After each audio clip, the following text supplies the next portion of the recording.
Então, hoje eu vou falar aqui com o Bispo Álvaro e às vezes nós olhamos para um bispo e pensamos que ele já nasceu assim, com fato, com gravata vermelha, com óculos, com cabelo. Pronto, não sabemos como é que era, mas pensamos que é assim, que ele sempre foi assim. Mas a verdade não é bem assim. Todos nós temos uma caminhada, então hoje vou falar então com o Bispo Álvaro, então vamos saber qual é a caminhada dele. Então, tudo bem? Tudo bem, Bispa. Para mim é um prazer enorme estar aqui nesse programa. Para mim é uma honra ter sido convidado pela Bispa para participar e realmente eu não nasci com cabelo, nasci careca. Careca não mesmo, tinha ok. gravata e não tinha óculos. Pronto. Nem dente eu tinha. Nem dente, eu nem falei neste assunto, mas... É verdade, mas pronto. Olha, para mim é um prazer estar aqui e uma honra mesmo estar aqui a falar consigo. Então, como que sou a onda? Você nasceu onda? Como que foi? Tem irmãos, não tem irmãos? Como que foi quando era Sim, criança? eu nasci em 1980, então eu sou um jovem contemporâneo. Nasci no estado de Goiás, no Brasil, em Goiânia. Tenho uma irmã, eu sou na verdade o quinto filho. Eu tenho uma irmã, os outros 3 filhos não vieram a viver, nasceram e faleceram devido a uma incompatibilidade sanguínea. E depois eu, na verdade, nessa parte foi um milagre, porque na verdade quando constatou a gestação, o médico queria tirar. Sim, porque já foram tantos pontos. Já tinham sido 3 e pronto, a minha mãe perseverou. Desde essa época, a minha avó já era cristã, já era da igreja, da Assembleia de Deus na época. Só que minha mãe era católica. E foi na perseverança da minha avó, nessa época, que a minha mãe ficou firme. A avó do lado da mãe e do pai? Da minha mãe, a mãe da minha mãe. E eu digo até hoje... Então a sua avó era evangélica e a mãe não? A minha mãe não. A minha mãe não, a minha avó era. Porque minha mãe, depois que cresceu, a minha avó se converteu e ela seguiu os caminhos dela. E eu digo até hoje que foi na fé da minha avó que a minha mãe se agarrou e toca eu hoje. Depois... Então, eu tive uma educação muito católica, é isso? No início era o catolicismo, né? Era praticante mesmo. A catequese todos os domingos e a missa, não é? Meu pai, minha mãe, éramos famílias mesmo assíduas de ir à igreja todo domingo, aquela tradição e tudo. Meu pai era um homem bem sucedido, trabalhava, era um superintendente geral de um dos maiores bancos do estado de Minas Gerais, que era agregado ao estado de Goiás, e nós éramos muito bem sucedidos. Entretanto, aquilo que nós aprendemos hoje na Bíblia, as más companhias, né, corrompem os bons costumes. E infelizmente meu pai foi enganado, traído, e então fomos para Ribeirão Preto, viver em Ribeirão Preto no estado de São Paulo, onde lá habitamos. Eu cresci em Ribeirão Preto praticamente, porque eu saí de Goiás, de Goiânia, e eu tinha por volta de 6, 7 anos de idade. E depois, pronto, crescemos, aquela vida no catolicismo, depois cresci, e depois disso, quando eu tinha por volta aí de uns 14, 15 anos, a minha irmã também veio, claro, para Ribeirão. A diferença com a sua irmã são quantos anos? 11 anos. 11 anos. 11 anos. Ela é a primeira. Sim. Nós temos uma diferença de 11 anos. E pronto, nos meus 15 anos, eu fui convidado pela minha irmã, então, para ir num centro espírita. E foi ali que eu me converti ao espiritismo. E pronto, fui consagrado, fui... Com 15 anos? Com 15 anos. Fui consagrado a servir nesse centro espírita. Isso implica o quê? Servindo? A gente diz, né? O diabo copia tudo o que o diabo faz, ele copia a Deus, né, Bispa? E no centro espírita é a mesma coisa. Você, para servir, você tem que ser consagrado, você tem que passar por alguns processos, alguns rituais, vamos dizer assim. Temos que ir nas matas, temos que ir nos rios, temos que deitar, às vezes, bebidas, usamos muitas velas e tudo isso oferecidos, né, aos orixás, às entidades, que naquele momento a chefe do centro espírita, que é a Mãe de Santo, ela que diz quais são os guias espirituais que vão tomar conta de mim. Então, o espiritismo quer dizer o quê? Adora o quê? Tem Deus, não tem Deus? Ou são espíritos? Ou... Na verdade, lá dentro nós tínhamos a Bíblia, nós líamos o Salmo 91, nós fazíamos a oração do Pai Nosso, fazíamos a oração da Ave Maria. E, entretanto, consultávamos os espíritos, os mortos. Pessoas iam lá para falar com os entes queridos. Pessoas iam lá porque, às vezes, o casal perdia um filho bebê. E tinha os dias que os guias eram crianças. Não é? Muita gente que está a me assistir, que deve estar a entender essa conversa, sabe que quando era para consultar as crianças, tinha o dia do Cosme e Damião, que eram entidades de crianças. Então ali desciam essas entidades, né? Vinham, se apoderava sobre o corpo daquelas pessoas que estavam ali para receber essas entidades, e ali falavam com os filhos, e hoje a gente sabe que então tudo a pessoa isso... tem mesmo a ideia, né? A pessoa está envolvida, que pronto, está mesmo a falar com esses espíritos dessas pessoas. Exatamente isso. Exatamente isso. Acredita na mesma Deus, pronto. E acredita, a Bíblia mais ou menos, pronto. Exatamente, porque tudo é um processo, né? Como aquilo é tudo muito ligado também ao catolicismo, Sim. A maioria das pessoas que entram para o espiritismo, elas automaticamente vêm do catolicismo. Então é tudo muito igual. As rezas, os costumes, falam-se do amor de Deus, falam-se da caridade. E ali começam... É um envolvimento mais direto no mundo do espírito. Exatamente. E depois as pessoas ficam agarradas ali porque elas conseguem perceber que é tudo muito igual. O espiritismo, né? Esse centro espírita, há várias denominações. Então existe a Umbanda, existe o Candomblé, existe a magia negra, existe o satanismo. Então, algumas são mais... qual é a diferença entre uma e outra por aí? Na verdade, todas elas mexem com esses guias espirituais, esses demônios. Entretanto, é aquela coisa, a Umbanda não faz muito mal às pessoas, não tem muito rituais de sangue. Depois vamos para o Candomblé, onde tem os rituais, os pactos de sangue, e procura mais entidades espirituais que mexem mesmo para o lado do mal. E o satanismo, a gente sabe que muitas vezes entra na magia negra, trabalhos com crianças e animais maiores e por aí vai. Então, uma pessoa quer qualquer coisa, ia ter com vocês, por exemplo, e a pessoa dizia, você tem que ir para este lado, aqui nós não fazemos este tipo de trabalho? Exatamente, é isso. Acontecia lá dentro que, pronto, eu sou um empresário e eu preciso de crescer na minha empresa e Então, aquela mãe de santo que estava ali, que era a chefe, então ela falava, pronto, então você fica aqui, você vai me preparar certas oferendas, que eram as ofertas aos guias espirituais, e na próxima sessão... você vem, vamos consagrar essas oferendas, elas ficam aqui, chamávamos de terreiro, era o terreiro de Umbanda, então vão ficar aqui sendo consagradas e no dia tal nós vamos nos encontrar, aí depois aquele guia, aquele demônio, que a gente sabe que hoje é isso, falava se era na montanha, se era na mata, se era na cachoeira ou se era mesmo no rio corrente. Então marcava, olha, tal hora nesse sítio, às 4 horas da manhã. Então, às 4 horas da manhã estavam... Aliás, não chegavam às 4, chegavam sempre antes. Nunca se atrasava, porque uma das ordens lá é o seguinte, o guia não te espera. Se você não estiver lá tal hora, ele não te espera. Então, quer dizer, está a falar de um país, Brasil, muitas pessoas não são assim muito pontuais. Exatamente. Mas aí eram pontuais. Se marcava às 4 horas da manhã, eram 3 horas, 3:30 da manhã, já estavam todos lá. Ninguém se atrasava.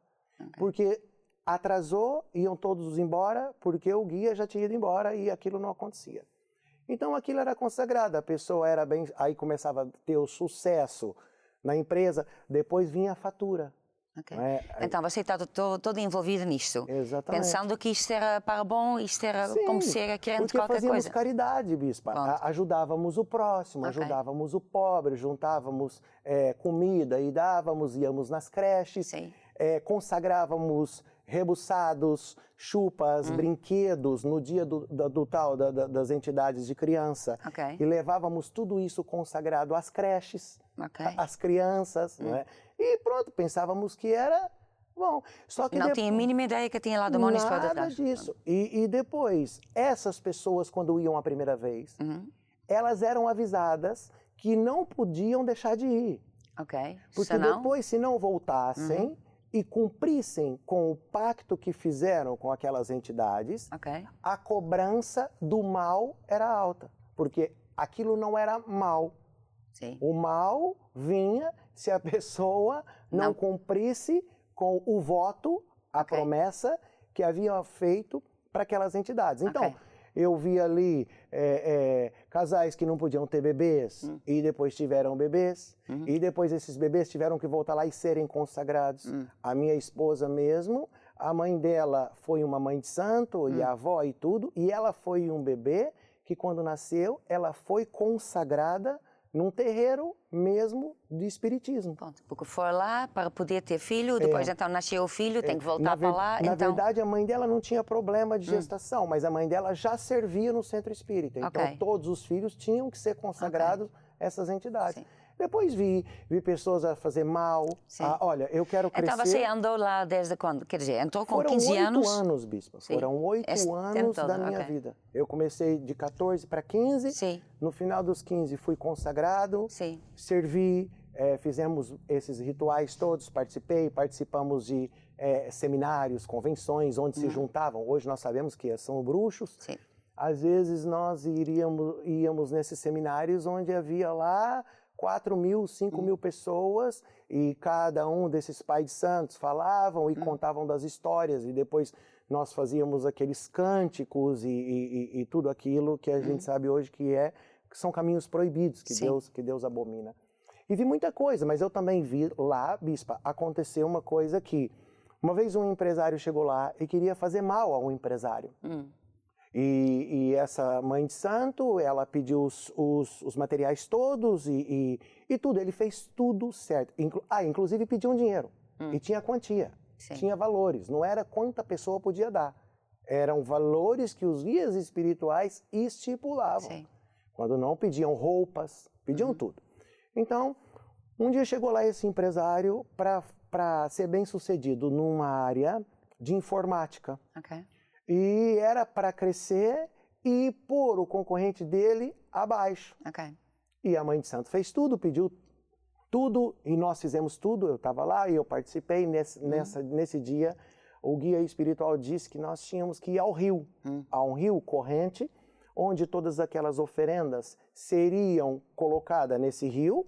E quando nós jogássemos essas oferendas seriam oferecidas a esses guias. E essas águas, tá vendo como é que o diabo copia? A água do mar, o Mar Vermelho, o batismo nas águas. Aquela água iria trazer o benefício e aquela água iria afogar esse concorrente. A questão é que nós fomos e a mãe de santo falou, eu não sei o que se passa, não estou conseguindo fazer nada.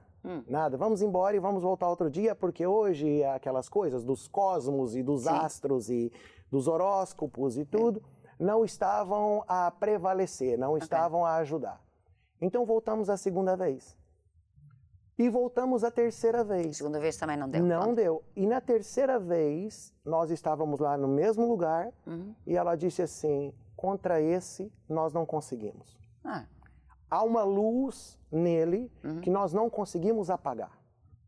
Interessante, hein? É muito interessante. Eu até arrepio porque depois, quando eu me converti para... Mas ela dizia o que era e qual era esta luz? Só estava... Não, é impossível, ponto. É impossível. Essa pessoa é impossível de tocar. Então, outro empresário, pronto, desistiu porque não conseguiu. Acabou aquilo, ela teve que devolver o dinheiro, o homem foi embora. Mas passados uns anos, muitos anos, depois que eu me converti só para bispa entender... Quer dizer, vocês achavam estranha, né? Ou não? Porque dava tudo certo. Sim. Foi a primeira vez que deu errado, não é?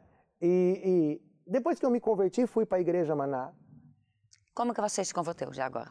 Pronto, foi assim, depois eu percebi aquilo, fui para o mundo da música, me afastei daquilo porque depois a minha vida... Percebeu o quê? Que isso no final não era... Eu comecei a perceber que existia muitas coisas que não batia. Eu sempre fui uma pessoa que eu sempre prestei muita atenção nas coisas. E eu comecei a ver coisas ali que não batia coisa com coisa. E a Bíblia, por que só leem o Salmo 91? Por que não leem outra coisa? Sim, E depois também, assim, nós temos acesso à televisão. Sim. E a televisão, às vezes, ligamos num canal e tem lá uma pessoa da palavra de Deus. Sim. E aquilo é semente. Então, olhava, olha, Deus abomina isso. Jesus é o caminho, a verdade e a vida. Só há um caminho que leva a Deus, que é Jesus Cristo. E comecei a ver. Comecei a ver. Quando me casei com a Janaína... Ainda estava nesse caminho? Estávamos, e ela também de um lado e eu do outro. E nós tínhamos, até quando nós casamos, nós tínhamos um altar. Na última reunião que eu preguei, eu ainda disse sobre isso. Nós tínhamos um altar na nossa casa, onde nós tínhamos as velas de todas as cores, onde nós tínhamos as imagens dos guias de criança, dos guias isso e aquilo e aquilo, e cada guia daquele nós oferecíamos mesmo a comida que ele gostava, a bebida que ele gostava. E nós tínhamos tudo isso. E o pai dela foi um homem de muita oração. E ele não se converteu na Maná, mas depois ele começou a frequentar a igreja. Quer dizer, Maná. ele não é espírita, então? Ele não era espírita? Não. Okay. E quando nós nos convertemos, que não foi na igreja Maná, ele nos levou a essa igreja. Então se converteu porque ele convidou vocês? Levou. Um dia ele falou assim, vamos à igreja. Pronto. Mal não vai fazer a vocês. Pronto. Eu respeito a vossa vida, que eu acredito, bispo, que foi um ato de evangelismo para mim brutal. Ele não nos condenou quem nós éramos. Sim. Ele não chegou e disse, olha, vamos lá porque senão vocês vão para o inferno. Pronto. Não é? Então vamos ele falou, lá, estão a fazer tudo errado. Vamos lá, mal não vai lhes fazer. Pronto. Vão lá, só para vocês ouvirem Deus, vocês também acreditam em Deus, então vão lá ouvir o pastor. Sim. E depois vocês seguem a vossa vida. Só que foi uma coisa fenomenal. Quando nós entramos, sentimos algo diferente, olhávamos um para o outro, o que é isso? E depois, parece que o pastor conhecia a nossa vida, estava falando tudo para nós. E até no início ficamos chateados, porque pensamos assim, pronto, foi o meu sogro que ligou ao pastor e falou, olha, eu vou levar aqui o casal e eles são isso.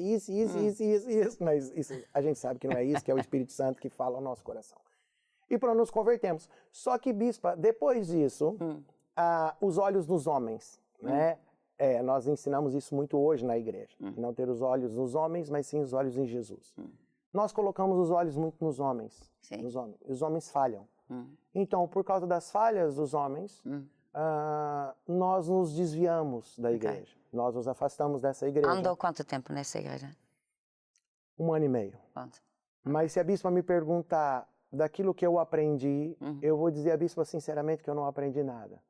Porque eu acredito que hoje a Bíblia é, como eu digo, né? A igreja é como uma universidade de Deus. Sim. E se eu entro numa igreja e saio de lá e não aprendi nada, Deus não estava lá. Sim. Porque Deus é a palavra e Ele ensina. O Espírito Santo é o ensinador. E depois saímos, nos afastamos e aí foi pior. Porque quando nós nos afastamos, o diabo nos deu tudo de volta. Me deu um carro melhor.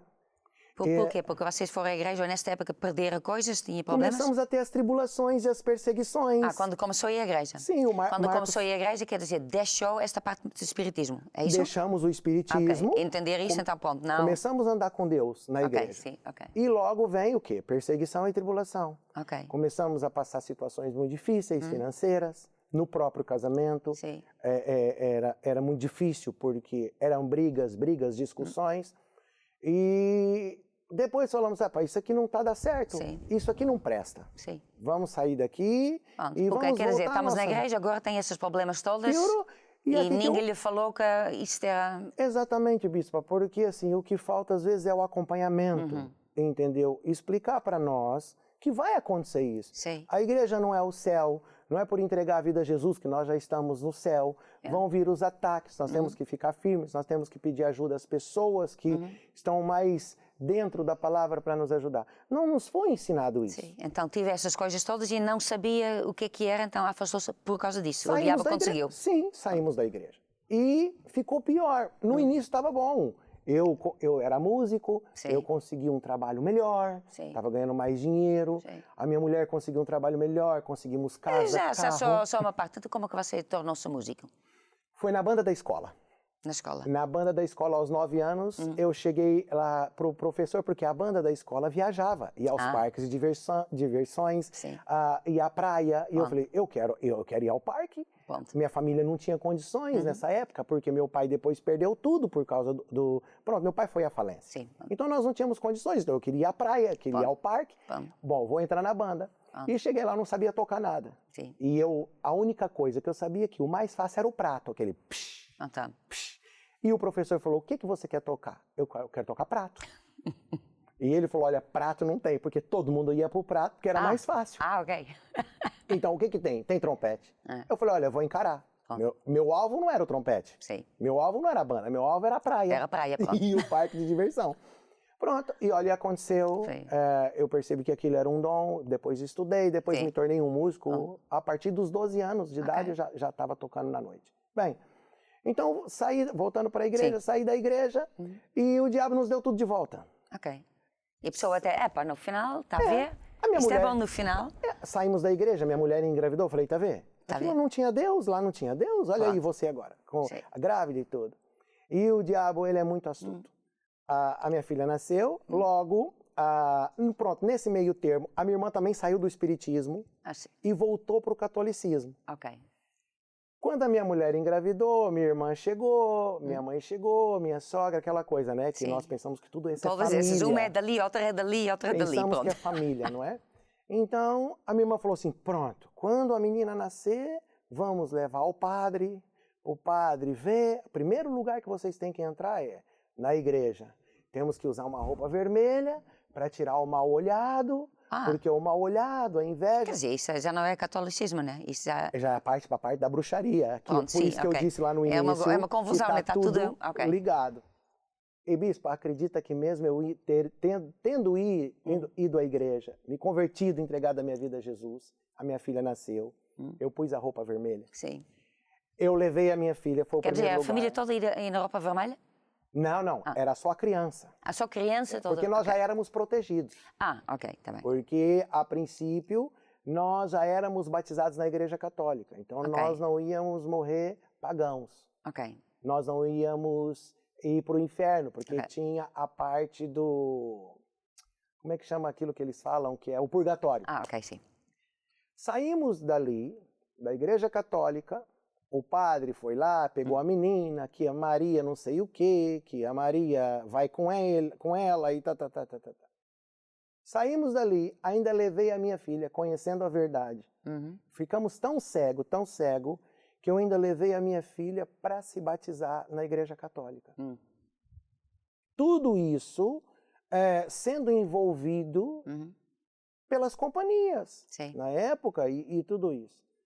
E depois ainda saí dali, ainda voltei para o centro espírita. Ok. Olha, e depois aí a minha vida virou um inferno. Então, voltou para o espírito outra vez? Voltei tudo. Pronto. E me veio 7 vezes aquelas forças malignas piores. Aí a minha filha ficou doente. A minha filha um dia caiu, quase ficou paraplégica. A minha filha um dia dormiu, às 11 da noite, acorda a chorar. Quando eu olho para minha filha, ela tinha uma vista paralisada e o olho inchado. Ela quase perdeu a vista. Ela quase teve uma grande bactéria no cérebro. E foi muito complicado. E depois... Você ligava isso ao espiritismo ou não? Sabe, bispa, a gente ouve o Espírito Santo aqui dentro. Sim. E eu sei que muitas das vezes eu ouvi essa voz aqui dentro. O caminho está errado. Você precisa de voltar para o caminho. Sim. E quando eu andava na rua, desviado, a única igreja que eu via era tão engraçada em Ribeirão Preto, que a única igreja que eu conseguia ver era a Igreja Maná. Eu me lembro até hoje que eu passava na frente da igreja, ali naquela avenida. É a única quer dizer, tanta igreja ali, é a única que você Nós tínhamos passava. uma igreja a 30 metros dali, a 30, 40 metros, uma igreja muito grande. E a única igreja que eu vi era a Igreja Maná. Na época nós tínhamos um placar assim, onde tinha até o apóstolo com a Bíblia na mão, não sei se a bispa lembra. E eu falava para minha mulher assim, mesmo indo na católica, no espiritismo, um dia eu vou entrar nessa igreja. Um dia eu vou entrar nessa igreja. Bem, bispo, o diabo deu a última cartada que foi no casamento. E nós estávamos por um fio. Eu me lembro até hoje, foi num domingo, na hora do almoço, nós estávamos na casa do meu sogro. Meu sogro, sempre um homem de oração, nunca nos condenou. Nunca. Só dizia, vocês precisam de mudar, casamento é para a vida toda, vocês se amam, vocês têm uma filha, vocês não estão a perceber o quanto vocês estão a sofrer, vocês precisam e vocês sabem o que é que está acontecendo. E nós sabíamos, toda a gente sabe. Toda gente, quando faz algo errado, sabe que é errado. E nesse domingo ele disse assim para nós, olha, por que vocês não vêm à igreja comigo? E aí ele já estava na Maná. Ok. Por que vocês não vêm à igreja comigo? Vai ter ali, no Brasil é o culto, né? Sim. Vai ter um culto, vamos. E nós fomos. Olha, vamos. No primeiro domingo, pronto, aquilo foi diferente, sentimos a presença de Deus e naquela semana não discutimos. E eu pensei assim, bem, coincidência. Eu vou voltar lá, porque pelo menos eu não discuti, pelo menos não houve briga na minha casa. E nessa época eu tocava com uma cantora muito famosa no Brasil, e só que era uma cantora de músicas da Bahia. E a maioria dessas músicas eram músicas consagradas ao espiritismo, aos orixás. E no segundo domingo, quando eu fui, só um detalhe, a minha mulher chegou a falar para mim várias vezes assim, a música, esse mundo que você está a viver, está a acabar com o nosso casamento. E eu olhava para ela, bispo, e dizia assim, eu largo de você, eu me separo de você, mas eu não me separo da música, porque você me conheceu assim. Eu já era assim, não vou mudar por isso? Não vou mudar. E no segundo domingo que nós fomos, nós estávamos a adorar a Deus, sem contar aqui. Primeiro domingo, o bispo que estava lá falou da nossa vida, ficamos chateados. Outra vez, né? Nesse segundo domingo, quando ele começou... Você dizer, pai, não acredita, já noutra igreja, a sogra falou, agora falou outra vez. É o fofoqueiro, ele é a fofoca. E no segundo domingo a mesma coisa, mas quando nós começamos a adorar a Deus, veio algo que eu olho para minha mulher e digo assim, eu não quero mais o mundo, eu não quero mais a música, eu quero servir esse Deus, eu quero ficar nessa igreja. E ela diz ainda até hoje que ela olhou e falou assim, ele está falando isso porque ele quer a mim e não quer nada da igreja. Mas foi algo dentro de mim e eu não consegui suportar mais estar nesse mundo, eu não consegui suportar, e era a minha vida. Era a minha profissão, o sustento da minha casa era a música. Eu não tinha outra profissão, era a minha profissão. E me converti. Sim. Agora tem um detalhe. Sim. Lembra quando eu falei que eu passava à frente da igreja? Sim. Eu vou entrar nessa igreja. Uma vez eu fui contratado para tocar como um músico profissional. Sim. Numa igreja. Uns meses antes disso tudo acontecer. E quando ele me passou o endereço da igreja, para nós fazermos, era uma apresentação especial e não sei o quê, onde era? Na Igreja Maná. E eu me lembro que a bispa lembra quando ia lá que o Curiacos Brasil ficava sempre ali, não é? Sim. Daquele lado ali à esquerda. E eu sentei para tocar e eu falei, nossa, que igreja linda. A frente é bonita, mas aqui é muito mais bonita. Eu ainda um dia vou vir nessa igreja. Pronto. Então, antes que nós falamos mais, diga só à pessoa qualquer coisa que talvez também tenha envolvido no espiritismo, alguma palavra e depois voltamos. Sim, eu quero falar para você que está aí desse lado, está me assistir ou está a ouvir em algum programa de rádio, ou até mesmo aí na internet. Talvez você está a ouvir e até está chateado comigo, mas eu quero dizer uma coisa, não fica chateado, só há um caminho, é Jesus. Eu andei muitos anos nessa vida, eu andei muitos anos enganado, fui liberto e voltei a ser enganado por não aprender da palavra de Deus. Então você que está aí, que anda nesses caminhos, entenda uma coisa. Deus, Ele te ama, Ele quer o melhor para você. E só há um caminho, que é Jesus. Então venha para a igreja, que você vai ver que a sua vida vai mudar e mudar para melhor. Muito obrigada.